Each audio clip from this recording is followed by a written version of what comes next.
Hi everyone, it's Dr. Maribel. I wanted to explain your family perspective project. So first and foremost, you're going to watch the documentary about a little boy and his journey with cerebral palsy. This assignment is broken up into 4 parts. So part 1 is the parent-family analysis. In this section, you're going to be gathering information about the family and you're going to write an analysis. Now, within your analysis, you're going to include the family demographics and just general information about the family, the communication style. So how is it that the family communicates with the child and the child with the family?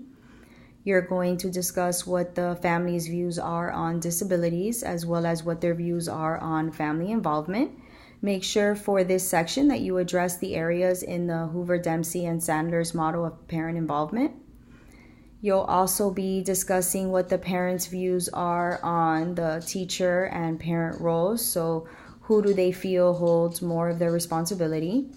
And you're also going to be identifying some priority needs, both educational and for the home. You'll need this for your advocacy plan. Now remember, all of this information is going to be written up in the form of an analysis. Any conclusions that you make sure that you back them up with data that you collect. Part 2 is an observation in an education or therapy setting. So you're going to be observing the child in a therapy session with the family as well as the other professionals working with the child. So during the observation, I want you to pay close attention to the communication styles. So how is everyone communicating with each other? This includes the family, the child, as well as the other professionals in the room. You're going to be paying attention to what their collaboration styles are. So how do they work together? Invitations for family involvement. So how does the therapist involve the family and vice versa?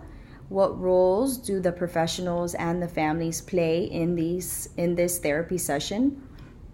You're also going to be taking note of general incidents that happen during the observation.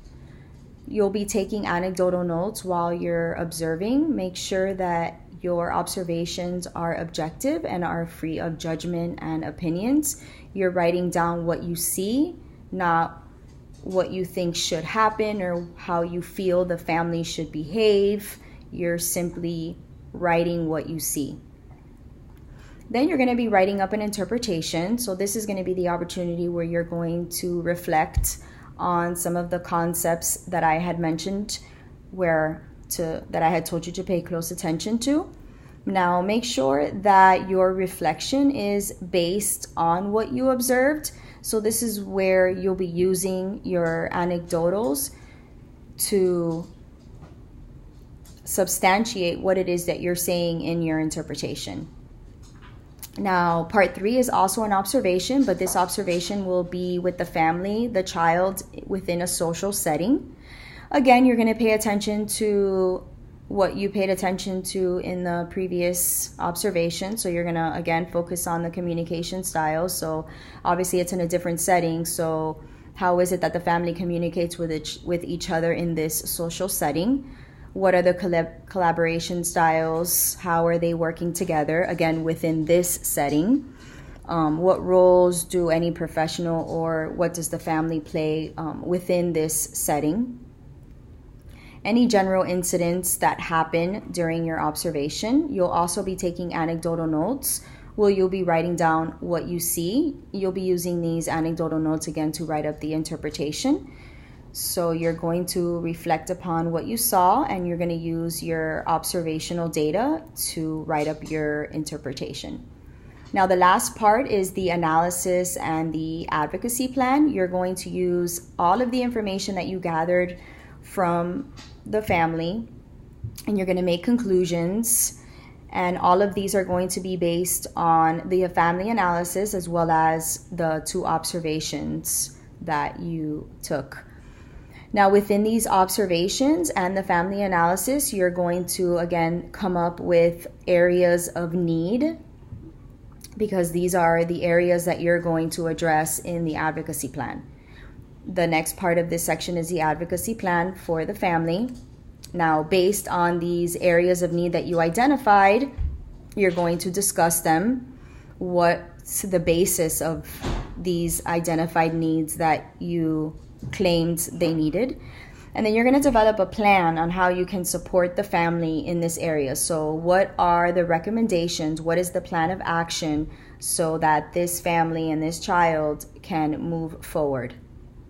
Now, this is going to be in the form of a written document, APA style, meaning it's going to be double-spaced. You're going to cite when necessary. So if you are using someone else's words, make sure that you give that person credit. Other than that, the rest of the document should be in your own words. The font should be Times New Roman. Make sure that there is a cover page and that you have page numbers. There's no need for a running head or an abstract. You can always just Google APA style, and the first link is usually the OWL link, and that'll give you very specifics on what exactly entails the APA style. Make sure that you are thorough. Make sure that you address every area that I discussed. The assignment description is very descriptive. It gives you information, a lot of information, exactly what you need to include in the document. This assignment is due on the 21st by 11:59 p.m. Make sure that you divide the work evenly. This is a group project. How you choose to divide the project is really up to you and your group. I ask that you are respectful of everybody's time. If you are a procrastinator, that's fine when it's an individual assignment. But when you're working with a group, please be respectful of other people's time. So in that particular situation, I advise that the project is done in a timely manner. There are a lot of components to this project. So again, be respectful and mindful of other people's time. If you have any questions or concerns, please feel free to email me. Bye.